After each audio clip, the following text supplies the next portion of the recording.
नमस्कार दोस्तों। आज हम बात करने जा रहे हैं उस सपने की जिसे कभी लोग हकीकत बनने योग्य नहीं मानते थे।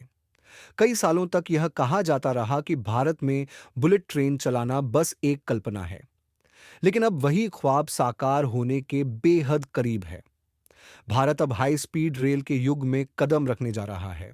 वो दौर जहां ट्रेनें 320 किलोमीटर प्रति घंटे की रफ्तार से दौड़ेंगी और हमारे परिवहन ढांचे को नई दिशा देंगी। ये सिर्फ एक रेल प्रोजेक्ट नहीं बल्कि आत्मनिर्भर भारत की नई पहचान बनने जा रहा है।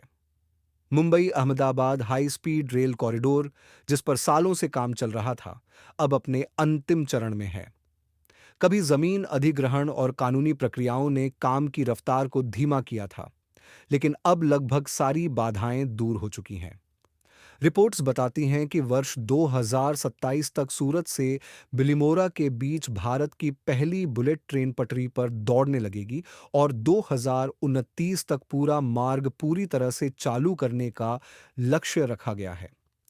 इस महत्वाकांक्षी परियोजना की शुरुआत जापान की मदद से हुई थी, लेकिन आज भारत इस तकनीक पर अपना नियंत्रण हासिल कर चुका है। भारत ने न केवल जापान की तकनीक का बेहतर इस्तेमाल किया, बल्कि अपनी इंजीनियरिंग क्षमता को उस स्तर तक पहुंचा दिया है जहां अब उसे किसी विदेशी देश पर निर्भर रहने की जरूरत नहीं।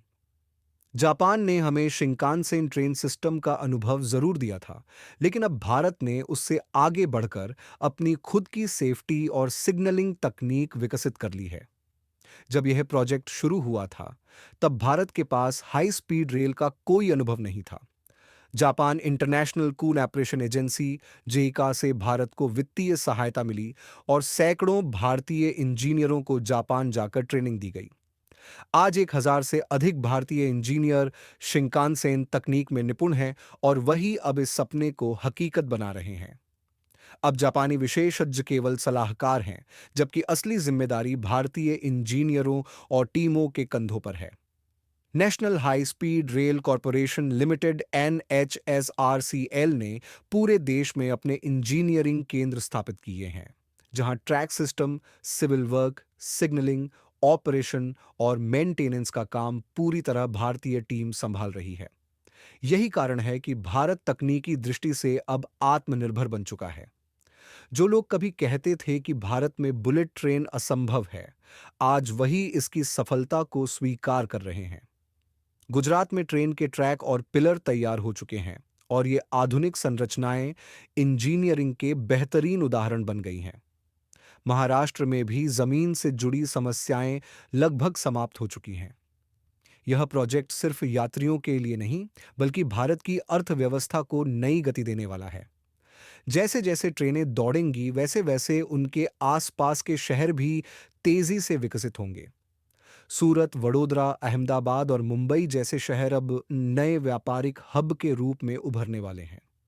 इससे लाखों रोजगार पैदा होंगे और रेलवे सेक्टर में आधुनिकीकरण की एक नई लहर उठेगी।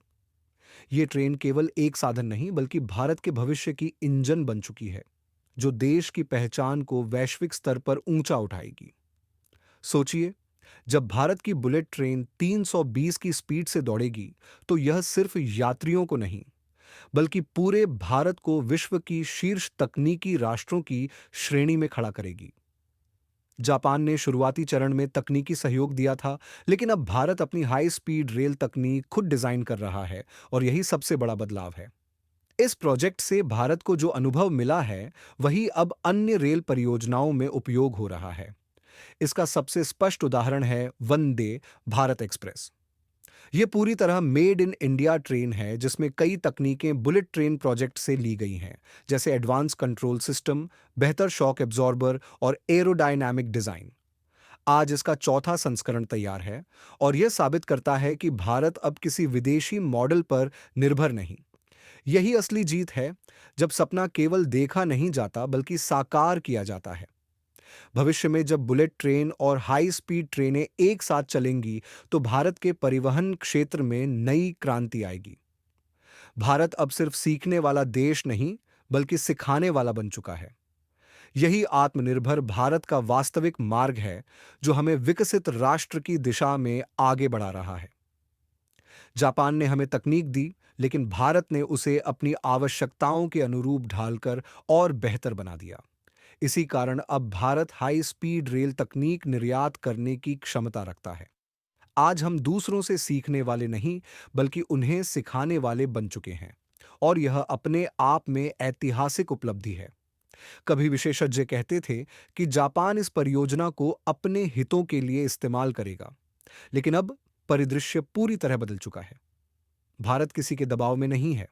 JICA का लोन अब सिर्फ वित्तीय सहयोग नहीं, बल्कि साझेदारी का प्रतीक बन गया है, जहां फैसलों और संचालन दोनों पर भारत का नियंत्रण है।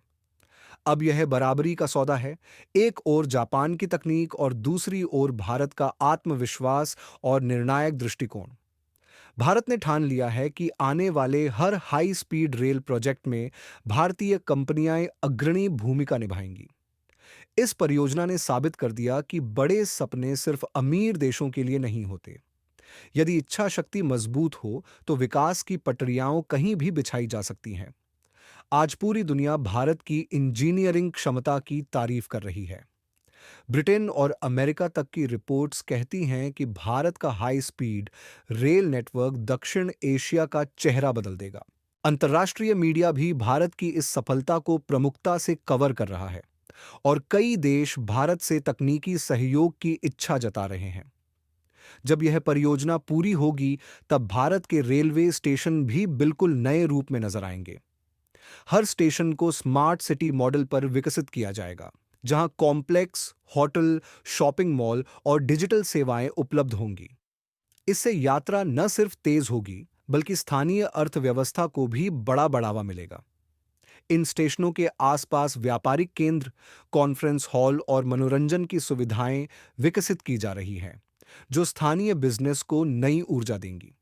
इस तरह बुलेट ट्रेन सिर्फ परिवहन का माध्यम नहीं, बल्कि भारत के विकास मॉडल का नया चेहरा बन गई है, जहां ट्रेन प्रगति का प्रतीक है।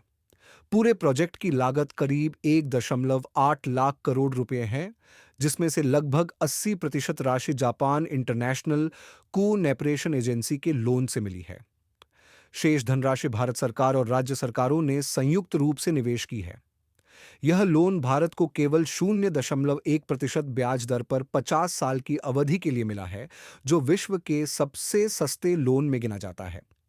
यह दर्शाता है कि जापान भारत के दीर्घकालिक विकास में विश्वास रखता है। इसके बावजूद परियोजना का पूरा नियंत्रण भारत के पास रहेगा। अब तक लगभग 70% सिविल वर्क पूरा हो चुका है। गुजरात के 352 किलोमीटर लंबे सेक्शन पर तेजी से काम जारी है। 2000 से अधिक पिलर बन चुके हैं, 7 बड़े वायाडक्ट तैयार हैं और लगभग 300 किलोमीटर ट्रैक बिछाने का कार्य शुरू हो चुका है। टनल निर्माण में जापानी और भारतीय मशीनों का संयुक्त उपयोग हो रहा है।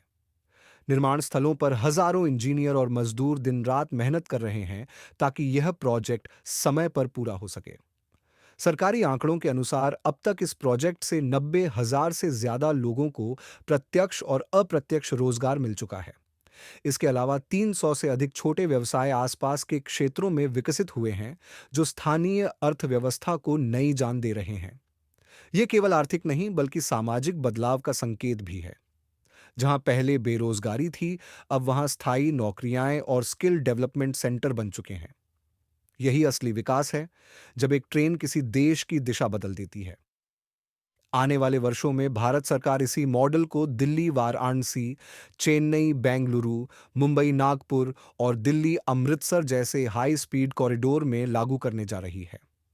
इन सभी प्रोजेक्ट्स में मुंबई अहमदाबाद कॉरिडोर से मिली सीख का उपयोग किया जाएगा, ताकि निर्माण तेज और किफायती हो सके।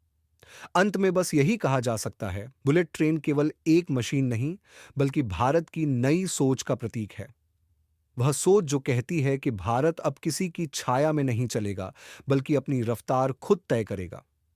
जापान के साथ दोस्ती बनी रहेगी, पर नियंत्रण भारत के हाथों में होगा। यही है नया भारत, जो सीखता भी है, सिखाता भी है और अपने हर सपने को साकार करता है। भारत की बुलेट ट्रेन केवल एक ट्रांसपोर्ट प्रोजेक्ट नहीं, बल्कि आधुनिक भारत की आत्मनिर्भर सोच की जीवंत मिसाल है। Mumbai Ahmedabad high speed rail corridor ने यह साबित कर दिया है कि भारत अब सपने देखने के साथ साथ उन्हें पूरा करने की ताकत भी रखता है। यह ट्रेन हमारी इंजीनियरिंग, प्रबंधन और तकनीकी दक्षता का शानदार उदाहरण है।